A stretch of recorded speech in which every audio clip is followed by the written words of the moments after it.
బలహీనపడిన స్థితిలో ఉన్న నన్ను అనేక మార్లు ఈ వాగ్దానం ద్వారా దేవుడు ఆదరించాడు.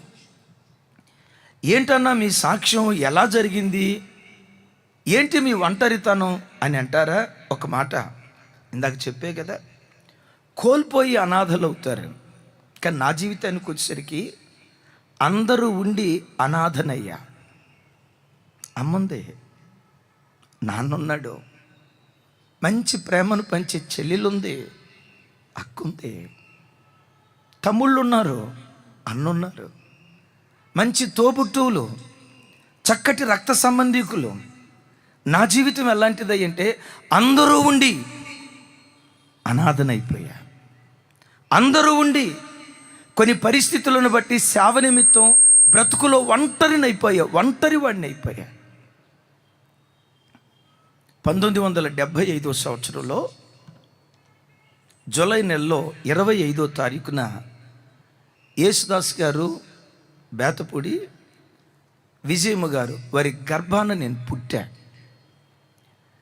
విచిత్రం, దేవుని సంకల్పం చిన్నతనం నుంచే నా మీద ఉంది అని కొంతకాలం తర్వాత అర్థమైంది. అది నేను 3వ తరగతి చదివే రోజులు. సరిగ్గా ఇదే వేసవి కాలంలో విపరీతమైన జ్వరం వచ్చింది. మా సమీప బంధువురాలు, మా తల్లి గారికి సమీప బంధువు సంపూర్ణమ్మ గారని, ఆవిడ మంచి నర్సు, మా కుటుంబంతో మంచి బ్లడ్ రిలేషన్. మా నాన్నగారు రమ్మన్నారు. ఆ తల్లి వచ్చింది, చెక్ చేసింది. మామయ్య, అబ్బాయికి విపరీతమైన జ్వరం ఉంది, ఇది ట్యాబ్లెట్ వేస్తే తగ్గదు మామయ్య, కంపల్సరీగా ఇంజెక్షన్ చేయాలి, ఇంజెక్షన్ చేస్తేనే జ్వరం తగ్గుతుంది, లేకపోతే చాలా ఇబ్బంది మామయ్య అంది. మంచిదిరా, నీకు తెలుసు కదా, నీ దగ్గరుంటే ఇంజెక్షన్ చేయి. ఆ తల్లి ఇంజెక్షన్ చేసింది, వెళ్ళిపోయింది. ఏం జరిగిందో తెలియదు. అర్ధగంట నుండి ఇంజెక్షన్ చేసిన తర్వాత అర్ధగంట నుండి ఈ ఎడమ చెయ్యి విపరీతంగా పోటు నొప్పి. అమ్మని పిలిచా, అమ్మ చెయ్యేంటో భయంకరంగా నొప్పేస్తుందమ్మా. నాన్న చెయ్యేంటో నొప్పేస్తుంది. ఇంజెక్షన్ చేసింది కదయ్యా, అదే తగ్గిపోద్దులే అని వాళ్ళు అన్నారు. 1 గంట తర్వాత ఏం జరిగిందో తెలీదు. ఇంజెక్షన్ చేసిన గంట తర్వాత నా ఎడమ చెయ్యి పూర్తిగా చచ్చుబడిపోయింది. ఏం జరిగిందో తెలియదు, ఎలా జరిగిందో తెలియదు. పూర్తిగా ఈ ఎడం చెయ్యి స్పర్శ కోల్పోయి పోలియో వచ్చిన వ్యాధి ఉన్న చెయ్యి ఉంటుంది చూసారా, అచ్చం పోలియో వ్యాధి చెయ్యిలాగా మారిపోయింది. చేత్తో ఏది పట్టుకోలేను. ఒక చెంబు పట్టుకోవాలి చూస్తే ఇలా పట్టుకునే ఆ బలం వేళ్ళకుండేది కాదు. చెయ్యిట్లా మడతబెట్టి ఆ చెంబులోకి చెయ్యి దూర్చి ఆ చెంబు మూతిని ఈ ముంజేతి కానించి చెయ్యి లేపేవాడిని. నా చిన్నతనంలో అంగవైకల్యంతో సంవత్సరం పాటు బాధపడ్డా. నాన్న చూసి రోజు హెచ్చేవాడు, వీడి బండి ఎంత కొడుకు, ఏంటి వీడు ఇట్లా అయిపోయాడు, రేపు భవిష్యత్తులో వీడి అంగవైకల్యంతో బ్రతికితే వీడి భవిష్యత్తు ఏమవుతుంది. ఎంత ఏడ్చాడో నోటి మాటలకు అందో. ఆ తర్వాత రకరకాల ట్రీట్మెంట్లు చేయించారు. మంగళగిరిలో భారతీదేవి హాస్పిటల్ అనే ఒక హాస్పిటల్ ఉండేది. నేను ఇప్పుడు మంగళగిరిలో నుంచి ఈ మాట మాట్లాడుతున్నాను. భారతీదేవి హాస్పిటల్ అనే హాస్పిటల్ ఉండేది. నేను చెప్పే విషయాలు 1983, 84 ప్రాంతంలో. ప్రసాదరావు గారు డాక్టర్ గారి దగ్గరికి చాలాసార్లు తీసుకొచ్చారు. పిండి కట్టు కట్టేవాళ్ళు. ఒక్కసారి పిండి కట్టు కడితే నెల రోజుల పాటు ఆ పిండి కట్టు ఉండేది.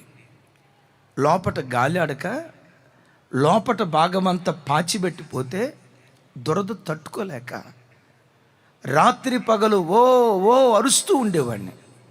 ఆ దురద చెయ్యి ఎక్కడికైనా నరికైనా నేను తట్టుకోలేకపోతున్నా, నా వల్ల కావట్లేదమ్మా, ఏడ్చేవాడిని. ఇక డాక్టర్ గారి దగ్గరికి వెళ్ళి, అయ్యా ఇన్ని సంవత్సరాలు ఇన్ని నెలలు పిండి కట్టు కట్టారు, ఇక వల్ల కావట్లేదు, ఈ బాబు చాలా బాధపడుతున్నాడు, ఏం చేద్దాం. అప్పుడు ఆ డాక్టర్ గారు అన్నారు, ఇక ఈ బాబు జీవితాంతం ఇలాగే ఉంటాడేమో. అయినా చివరి ప్రయత్నంగా ఒక మెత్తటి రబ్బర్ బంతి బిడ్డకివ్వండి, పదే పదే ఇలా అనమనండి, నరాలేమైనా బలపడి పూర్వస్థితి వస్తుందేమో అన్నారు. అది 2 నెలలు ప్రయత్నం చేశా, విఫలమైపోయింది. చెయ్యి పూర్తిగా చచ్చుబోయిపోయి ఇలా అయిపోయింది. సరిగ్గా దినాల్లో మంగళగిరికి దగ్గర రేవేంద్రపాడు అనే ప్రాంతంలో మా నాన్నగారు చిన్న ఉద్యోగం చేస్తున్నారు, గవర్నమెంట్ ఉద్యోగం.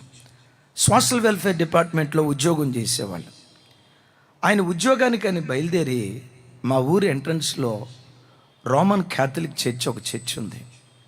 ఆ చర్చి ఎదురుగా మోకరించి ఎప్పుడు ప్రార్థన చేయని నాన్న, అయ్యా నా కొడుకు అవిటోడైపోయాడు, కుంటోడైపోయాడు, ఒక్కసారి వాడి మీద నీ దయాదృష్టి నిలిపి వాడి చెయ్యి బాగు చేయ్యా. ఒకవేళ వాడి చెయ్యే గనక బాగైతే వచ్చే క్రిస్మస్కి వాడిని మందిరానికి తీసుకొచ్చి వాడి చేతి నిండా ఎంత కానుకబడుతుందో ఆ కానుకంతా నీ మందిరంలో వేస్తానయ్యా. నా కొడుకు బాగు చేయి, నా కొడుకు చెయ్యి బాగు చేయ్యా అని పిచ్చోడు ఏడ్చినట్టు ఏడ్చాడట.